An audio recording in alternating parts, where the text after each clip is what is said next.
Video games are great. Mostly, video game protagonists are even greater. But what about those present by your side, whether a sidekick, a companion, or living in your shadow entirely? I want to take a look at 10 of my, in my personal opinion of course, favourite and therefore best, video game companions and sidekicks. I'll be basing this list on a multitude of things, whether it's the gameplay elements these characters add to their respective games, or the ways in which they enhance the story. So, with that said, let's jump straight into it. Oh, also, nostalgia is most likely going to be a driving force here, so I'm sorry about that. Number 10. Pikmin, from, yep, you guessed it, the Pikmin series. Pikmin was released for the GameCube in Europe back in 2002. Wait, seriously? 2002? That was almost 17 years ago. Gosh, I feel so old right now. Taking control of Earth-stranded Olimar in Pikmin, you're tasked from the get-go with locating missing ship pieces, and that's surely no easy task for such a small little chap. What better way to increase your odds of success by employing the help of these colourful little critters? Mostly, they add nothing much to the story, but the gameplay is truly where they shine. Simply put, without the aid of Pikmin, Olimar would be pretty much out of luck. There isn't much these guys can't do. With a little help and a few hundred panicked whistle blows from you, these little carrot fellas will take down enemies, including gigantic bosses, clear pathways, open up alternative routes, and do all the heavy lifting. Oh, and they sing too. Whether you're completely sadistic and just enjoy sacrificing hordes of innocent little Pikmin, or if you just like to kick back and experience life on Earth 250 million years in the future after the extinction of the human race, well, then there's no better game for you, I guess. But seriously, we all know that they're taking a spot in my top 10 purely on the level of sheer cuteness that these guys put out. Now please, a moment for our fallen Pikmin for each and every 1,000 I've ever thrown into their immediate death. Number 9. Isabelle, Animal Crossing. Oh come on, you surely couldn't expect me not to find a way to shoehorn Animal Crossing into a list like this, did you? Everybody and their nan knows what an Animal Crossing game is, and with New Leaf, in my opinion, being one of the best, the game really doesn't need an introduction. Maybe this is a bit of a stretch, since Isabelle is neither a companion or a sidekick, but she is your assistant, so I'm going to include her. I'm allowed to do what I want, it's my list. And also mainly because I feel like she deserves way more recognition for her actions. And the fact that I don't think I've ever known Isabelle to take a sick day or request a pay rise makes her a pretty good candidate in my opinion. Oh, what's that? I haven't played New Leaf in months? Weeds everywhere. Check. My favourite villagers have all moved out, but Rocket is still here? Check. But you know who else is still sticking around? That's right, Isabelle. She's probably been experiencing a living nightmare for each and every additional day that her mayor remains missing. The villagers are also probably but a moment from resorting to their former animalistic natures, and my public works projects are probably on fire. But you know what? Isabella's got this. I'm sure that when the going gets tough, she emerges from the city hall to quieten things down and assure everyone that I will return. You just need to believe. And sure enough, sooner or later, I return. I play for just an hour or so at a time to give my villagers false hope that I am back, and then I disappear once again and the cycle continues. But seriously, please move, Rocket. I hate you. Number 8. Yorda, Ico. Ico was released for the PlayStation 2 way back in 2002, and whilst I didn't pick this up until years later in a second-hand game shop, oh boy am I glad I did. An action-adventure that included a big-ass castle, puzzles, witches, and monsters? Sold. Despite Yorda being a true ethereal damsel in distress, without the aid of her, you're going to be having a tough time. Yorda's integration into the story spans a little further than a simple backstory, and if anything, I'd consider her a second protagonist in story alone. But there's more to her than just a means to tie in a story. She's oftentimes your only solution to many puzzles. Progressing through the game without her is certainly an impossible task. Yorda has all the strength of a wet noodle, so naturally you'll be finding yourself having to protect her. She's not quite Leon levels of annoying, but she's, pretty useless in terms of combat. That is until younger me discovered that with the use of an action replay code, you could have a second player take control of Yorda. That made things a lot easier, and honestly made playing this game with friends a real treat. All in all, Ico stood out to me as a fantastic and immersive game that is considered art by many, but it was the relationship between Ico and Yorda that kept me going. What's not to love about two abandoned children escaping their prison? Number 7. Your first Pokemon ever. In any of the Pokemon games, I guess. For me, my first adventure into Pokemon was way back on the Game Boy in Pokemon Blue. I was hooked. It didn't matter if it was Pokemon cards, books, TV shows and movies, spaghetti shapes, stickers, toys. Yeah, you get the point, but the spaghetti shapes were the most important. I really love Pokemon, and for me, my first playthrough was an incredibly memorable one. I was completely and utterly Pokemon mad. Honestly, now in 2019, not an awful lot has changed. Still really like it. Naturally, I chose Squirtle as my first ever starter because Blastoise was on the cartridge, and that automatically meant that my Blastoise was going to be super duper powerful. Right? I never needed to catch many other Pokemon. Why would I give the XP to anything else other than my little Squirtle? As time went on, I slowly learned more and more about the game, but you can bet your bottom dollar I took on the Elite Four with just a singular Blastoise, and needless to say, he went down like a hot sack of shit, and whatever underlevel Pokemon I did have in my party weren't too much use when they were about 50 levels behind and only knew Flash or Growl. Needless to say, that's not how you should play Pokemon. Sure, I'm a better Pokemon trainer now all these years on, but they do say you never forget your first. Me and my little squirty boy, we went everywhere together. We brute forced gyms and took down Team Rocket, and we were the hottest duo out there in Kanto. So, to me, he'll always be one of my favourite video game companions, even if you were completely useless. Fuck you, Blastoise, you should have been stronger, none of this was my fault. Number 6. Midna, Twilight Princess. Oh boy, love it or hate it, Twilight Princess is one of my favourite Zelda games of all time. Twilight Princess was released slap bang in the middle of my teenage years in 2006, and oh boy did I enjoy the darker theme to the game during my less than fondly remembered years of way too much black eyeliner and My Chemical Romance on repeat. Whilst the ability to transform between Human Link and Wolf Link was hit and miss with some, I really enjoyed it.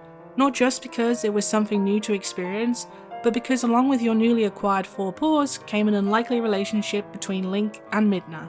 Sassy, bossy, and just a little bit mean too, but wait, there's more to her than being a little bit dark and mysterious. As the game progresses, in time so does your relationship with Midna.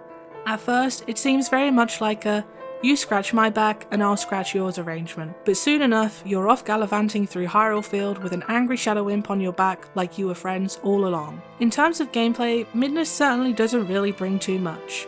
She'll aid you in combat against certain enemies, and she's also your means of fast travel. But be warned, for anything she does do early on, she will berate you for.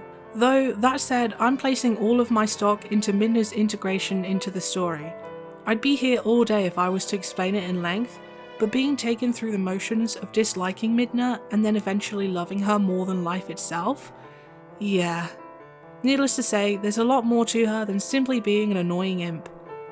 Soon enough, you make the discovery that she is the ruler of the Twilight Realm, and if you ask 16-year-old me, I'd even say that there was maybe a few feelings exchanged between Link and Midna. Now do excuse me, I've got a hankering for reading a steamy fanfic. Number 5. Huey, Haunting Grounds. Ah, dog, man's best friend. Why should it be any different in a video game? Except these. Nope, these are not good boys. Nope, not in the slightest. Haunting Grounds is a little survival horror gem that not an awful lot of people know about, but to me, it holds up as one of my most enjoyable PS2 era horror games. Released back in 2012 by Capcom, Haunting Grounds had you take control of Fiona as she makes efforts to escape a huge creepy castle. I could explain it to you in great length, but the general gist of the game is, young woman has a magical womb, creepy old weird man wants to put a baby inside of her so he can be reborn. Still with me? Good.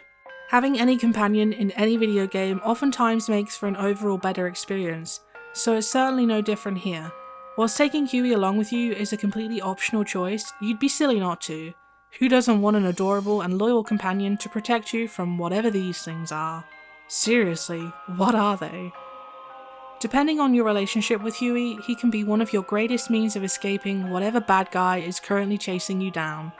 With no weapons available in the game and your only means of escaping a chase being the option to hide or run, having Huey really can make things a breeze. With just the right amount of love and care, he can beat down on whatever is chasing you whilst Fiona ducks into safety beneath a bench or into a closet. though the sound of him being hurt still rings in my ears and causes a heartbreak I just can't get over. Number 4. Mimir, God of War. Oh, what, you thought I was actually going to choose Atreus? Oh, come on, we all know that it was Mimir's stories that kept us sitting in the boat for way longer than we needed to. God of War took the world by storm. The reimagining of the series with a change from Greek mythology to that of the Norse was just what the series needed. 2018 was a darn good year for all things video games if you ask me. Mimir is essentially as companion-y as a reanimated, decapitated head can be.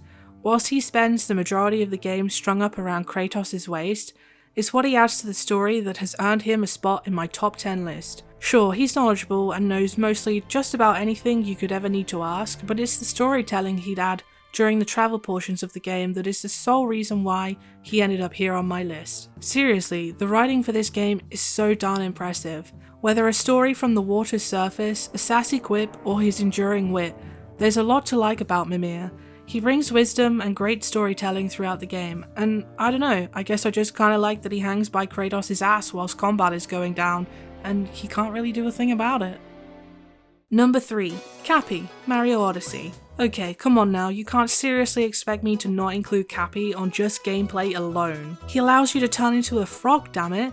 Cappy doesn't really bring a lot to the game in terms of story integration, other than that Bowser has kidnapped Peach once again, but this time Cappy's sister has also been stolen away. Okay, right, I get it, nobody really played Mario Odyssey for its story, even if I can totally dig Bowser's dedication to making Peach his, and only his. But what Cappy makes up for in lack of story-driven additions, he certainly makes up for in gameplay, but I guess that's kind of the whole point here. Mario Odyssey, in my opinion, is very much a game that you can create your own fun in, regardless of what you're doing. There's no greater fun than running around Mario Odyssey's various different worlds and throwing Cappy at just about each and everything in sight, all in the vain hopes that it will see you transformed into all manner of creatures and items. As far as sidekicks and companions go, whatever Cappy lacks in adding to the story, he makes up for it in, well, many ways. This though, most importantly, yep, what did I tell you? Frogs. In short, without Cappy, Mario Odyssey wouldn't be Mario Odyssey, and in my book, that means he's a pretty good darn sidekick. Number 2. Kazooie, Banjo and Kazooie. Okay, so it's not number 1 on my list, but it was certainly close. Banjo and Kazooie was one of the games I still feel a strong connection to in these days. The moment you hear one of Grant Kirkhope's jingles, it all takes me back to being sat cross-legged in front of a TV as I scoured the world for jiggies. Without Kazooie, Banjo and Kazooie would be just half a game. Having one without the other it just doesn't seem right, it doesn't feel good. I'm so glad that these two are finally getting the recognition they need with their addition to the roster of Smash Bros. I just wish that Nuts and Bolts wasn't a thing that existed. Kazooie had some incredible writing. There's nothing greater than seeing our feathery friend stick a head out from the backpack just to berate someone or hurl insults about. But what more than her sassy personality does Kazooie offer that makes her one of the greatest sidekicks? Well, a lot actually. This gal's got it all. She can fire eggs, fly, climb the steepest slopes, but we all know her wit and sass is the most powerful of all, and the main reason why she's on this list. Well then, I do believe this now brings us to our number 1 spot. Some of you could probably have predicted this from a mile away, but here we go. Number 1. Isun, Okami. I'll get straight to the point here. I love Okami. It's easily one of, if not my all-time favourite game. The idea of a sequel coming to a home console in the future is something that I dream about often. Needless to say, I'm a huge fan of Okami. I've owned and played several of the re-releases along with the original.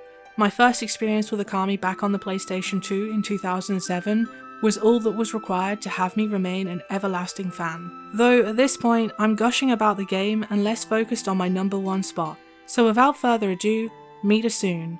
Love or hate this bouncing green boy, he's going to be present with you for the long haul, and well, you better get used to it.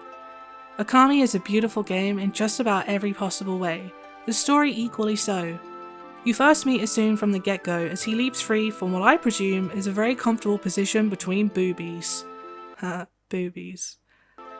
Immediately, you come to find him arrogant and annoying. Thankfully, so does our main protagonist, Ami, but that doesn't stop Isun from annoying you further.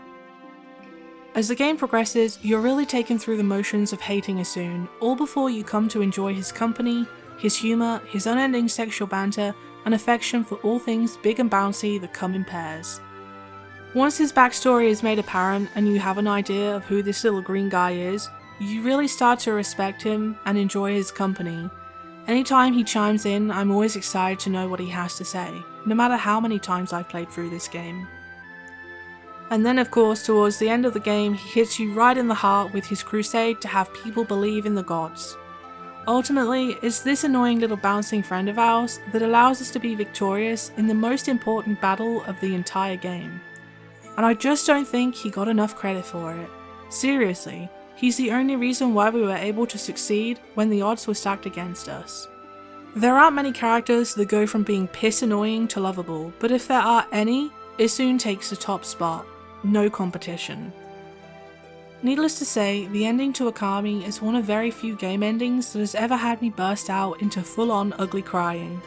All in all, the story of Akami is a very special one, but in my opinion, it's the friendship between Ami and Asun that wins above all else. What a magical journey. Wow guys, thank you so much for making it to the end of my top 10. As always, if my content tickles your pickle, then please consider subscribing and liking, leaving a comment, or hey, even sharing my channel with a friend. You can also follow me on Twitter. My handle is down in the description. Thanks guys, until next time, bye bye!